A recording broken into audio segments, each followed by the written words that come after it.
حضرت آدم سے لے کر جناب عیسیٰ تک آپ سارے انبیاء کو پڑھ لیں، وہ سارے یہی کہتے رہے کہ اللہ کے رسول آنے والے ہیں، اللہ کے رسول آنے والے ہیں، وہ آنے والے ہیں۔ بس فرق اتنا ہے، وہ کہا کرتے تھے آنے والے ہیں اور ہم کہہ رہے ہیں کہ آ گئے ہیں۔ بس ساری امتیں حضور کا ہی ذکر کرتی رہیں۔ وہ کہا کرتے تھے کہ علامہ اسماعیل حقی نے تفسیر روح البیان میں لکھا ہے، امام سیوطی نے الخصائص الکبریٰ میں لکھا ہے، جناب آدم کے انتقال کا وقت آیا تو اپنے بیٹے حضرت شیش کو بلایا اور بلا کر کے فرمانے لگے، شیش میں جا رہا ہوں بیٹے، لیکن یاد رکھنا ساری زندگی یہ کام نہ بھولنا۔ تو حضرت آدم کے صاحبزادے حضرت شیش عرض کرنے لگے، ابا جی وہ کون سا؟ کہنے لگے ہر وقت ہر روز اللہ کے آخری نبی پر درود و سلام پڑھتے رہنا۔ انہوں نے کہا کہ والد گرامی وہ کون ہے؟ تو حضرت آدم کہنے لگے، جب اللہ کریم نے میرے اندر روح پھونکی تھی تو میں نے جنت کے درختوں اور پتوں پر لکھا دیکھا تھا لا الہ الا اللہ محمد رسول اللہ صلی اللہ علیہ وسلم۔ ہر پیغمبر نے، ہر رسول نے، آپ دیکھیے نا حضرت ابراہیم نے کعبہ بنایا۔ اصل بات یہ ہے کہ ہم حضور کے امتی ہیں، ہم اس طرح قدر نہیں کر پاتے جس طرح وہ لوگ آرزویں کرتے تھے۔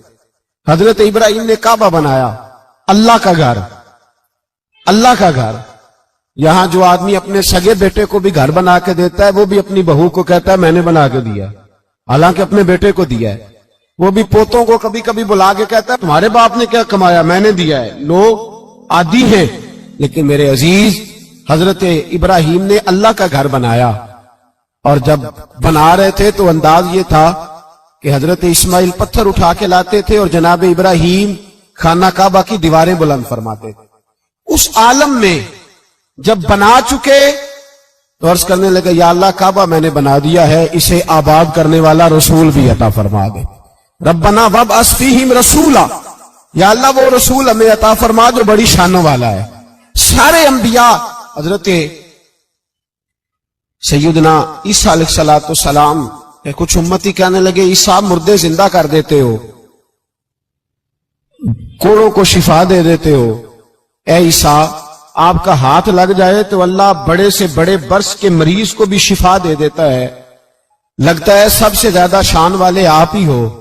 تو حضرت عیسیٰ کہنے لگے نہیں، وَمُبَشِّرٌ بِرَسُولٍ يَأْتِي مِن بَعْدِ اسْمُهُ احمد، فرمایا شان والا تو وہ ہے جس کی میں تمہیں خوشخبری دینے آیا ہوں، وہ میرے بعد آئے گا اور اس کا نام احمد ہوگا، وہ اس کی میں تمہیں خوشخبری دینے آیا ہوں۔ میرے بھائی، میرے رسول کریم سید عالم صلی اللہ علیہ وسلم کے بارے میں ہر نبی، ہر پیغمبر، ہر رسول یہ کہتے آئے وہ آنے والے ہیں، اور ہم کیا کہہ رہے ہیں؟ وہ ہم کیا کہہ رہے ہیں؟ فرق اتنا ہے، وہ کہا کرتے تھے آنے والے ہیں، اور ہم کیا کہتے ہیں؟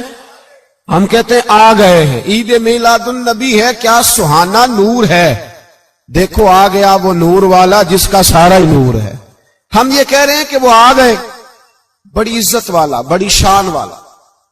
رب کریم بڑے بلند حوصلے والا ہے، وہ کسی کو جتلاتا نہیں کوئی شے دے کے، وہ نہیں جتلاتا، اس کو جو نہیں مانتے انہیں بھی روٹی دیتا ہے۔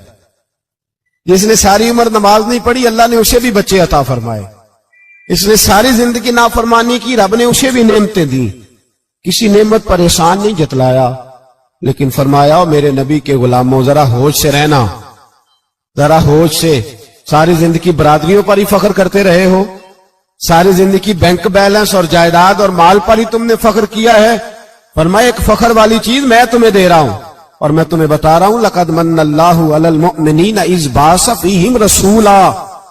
اور یار اس پہ کبھی غور تو کرو، اس پہ کبھی غور تو کرو، احسان جتلانا کوئی چھوٹی سی بات ہے؟ اور پھر مالک جس کے حوصلے پر کوئی کلام ہی نہیں کر سکتا، وہ مالک احسان جتلا کے تجھے کہتا ہے او مسلمان تو چھوٹا سمجھتا ہے، تو شاید ہلکا جانتا ہے، ہوش کر، اور اپنے اندر کے مصطفیٰ کریم کے اس غلام کو بیدار کر۔ رب فرماتا ہے میں نے تمہارے اوپر بڑا ہی احسان کیا ہے، میں نے بڑا ہی احسان کیا۔ یا اللہ کیا؟ فرمایا اذ بعث فیہم رسولا، میں نے تمہیں اپنا شانوں والا رسول عطا کیا ہے۔ دیدہ دل کا دریچہ باز کرنا چاہیے، اور یا رسول اللہ جن کا تو آقا ہے ان کو ناز کرنا چاہیے۔ اب تھوڑا مسلمان ہونے پہ بھی فخر کرو، کبھی کوئی پوچھے تو اسے بتایا کرو ہم رسول اللہ کے غلام ہیں، یہ بھی ہماری برادری ہے اور یہ سب سے بڑی برادری. اس برادری کے اندر بھی لوگوں کو لائیں. آپ کو پتہ ہے میلاد انقلاب کا نام ہے. میلاد جب تک نہیں ہوا تھا تو بیٹیاں زندہ دفن ہوتی تھی. آپ علماء سے یہ سن تو لیتے ہیں پر ذرا اس معاشرے کی بے حسی تو دیکھو. بیٹی جان ہوتی ہے باپ کی, بیٹی رونق ہوتی ہے گھر کی. ایک آدمی کے 11 بیٹے ہیں تو مجھے ایک دفعہ کہنے لگا دعا کریں اللہ مجھے بیٹی بھی دے. تو میں نے کہا 11 بیٹے ہیں, کہنے میری تو منجی نو رونا بھی کسے نہیں, بیٹے تو نہیں یہ کام کرتے, دعا کریں اللہ بیٹی دے, میری چارپائی کے پاس تو کوئی بیٹھے.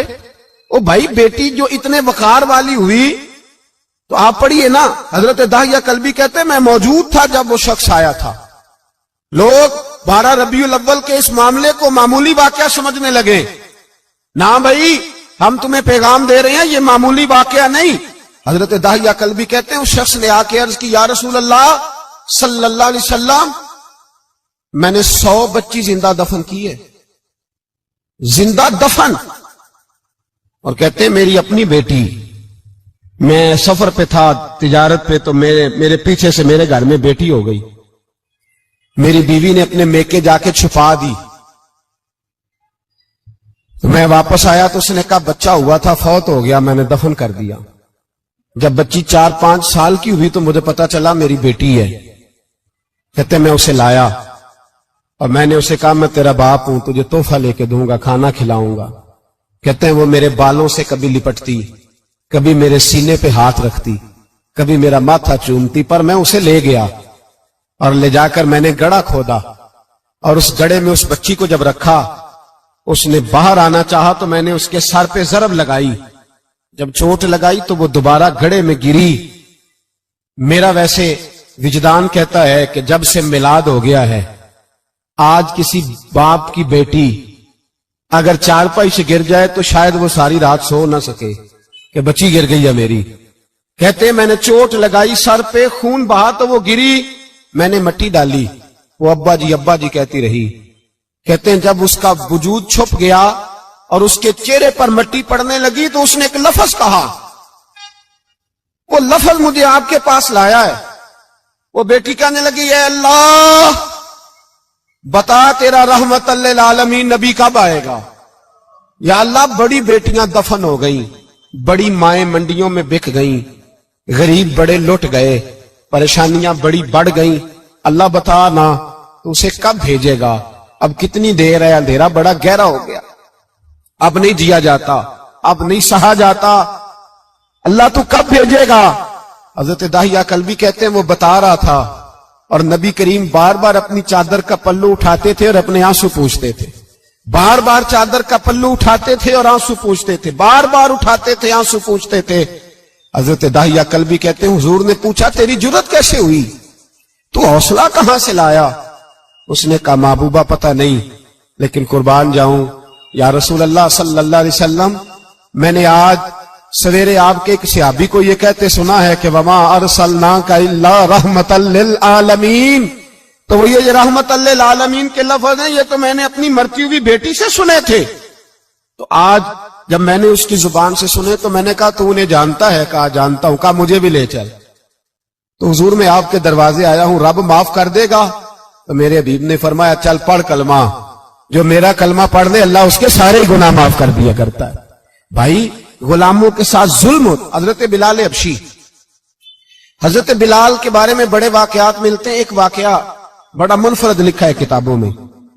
حضرت بلال سے لوگوں نے کہا آپ نبی پاک سے متاثر کیسے ہوئے. تو جناب بلال کہنے لگے میں زیادہ لوگوں کو مکے کے لوگوں کو جانتا ہی نہیں تھا, چونکہ میری ڈیوٹی تھی گھر میں کام کرنے کی اور مجھے سخت سزا ملتی تھی امیہ بن خلف کی طرف سے. بلکہ تحقیق یہ ہے کہ یہ عبداللہ بن جدان کے غلام تھے. امیہ بن خلف نے تو جب انہوں نے کلمہ پڑھا تو پھر خریدا. عبداللہ بن جدان کہنے لگا میں فارغ نہیں, آپ لے لیں, آپ اس کو سزائیں دیں.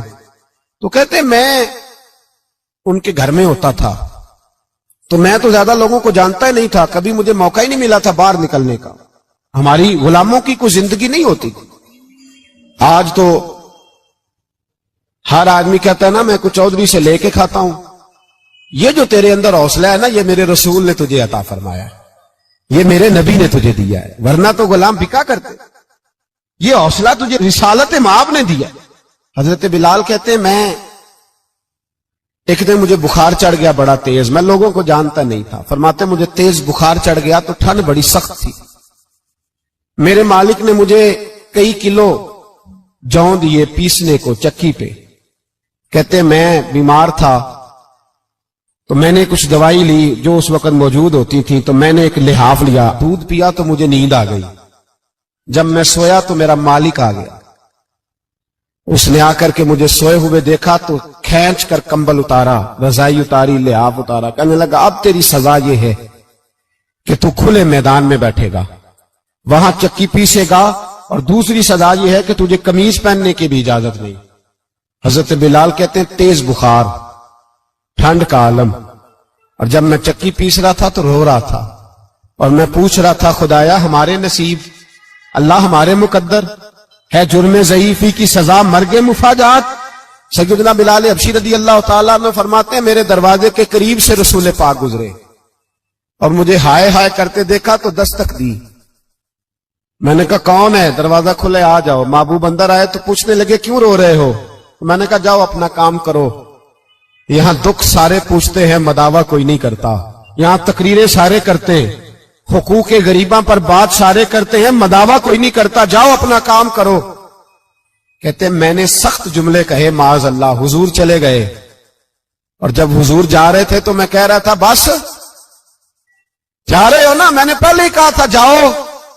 کہتے ہیں قربان جاؤں, تھوڑی دیر گزری تو اللہ کے رسول کے ہاتھ میں گرم دودھ کا پیالہ تھا, کھجوریں تھی. حضور تشریف لائے اور کریم رسول نے مجھے کھجوریں دی, دودھ پلایا اور کہا چل جا کمبل میں بیٹھ جا. تو میں نے کہا چکی کون پیسے گا, وہ تو بڑا مارے گا. کہتے ہیں لوگو اس نبی کا میلاد اور معراج بھول نہ جانا, اس رسول پاک کی محبتوں میں کمی نہ آنے دینا, اس محبوب کا نعرہ ساری دنیا میں لگا دینا. فرماتے ہیں میرے حبیب کے میں قربان جاؤں, مصطفیٰ کریم نے فرمایا تو بیٹھ رضائی میں اور آج تیرے حصے کی چکی میں پیسوں گا. کہتے ہیں ساری رات حضور چکی پیستے رہے, ساری رات. سویرے میں اٹھا اور میرے حبیب پاک نے مجھے وہ سارا کچھ دیا اور خود چلے گئے. اگلی رات پھر آئی تو حضور پھر آ گئے, مجھے پھر رضائی میں لٹایا, دودھ پلایا اور ساری رات چکی پیسی. کہتے ہیں بس تیسرے دن حضور چکی پیس کے جانے لگے تو میں نے قدم تھام لیے. میں نے کہا بیبا دنیا ساری جھوٹ بولتی ہے, زمانہ سارا غلط کہتا ہے, جو غلاموں کے حصے کا کام کرے وہ اللہ کا سچا رسول ہوا کرتا ہے.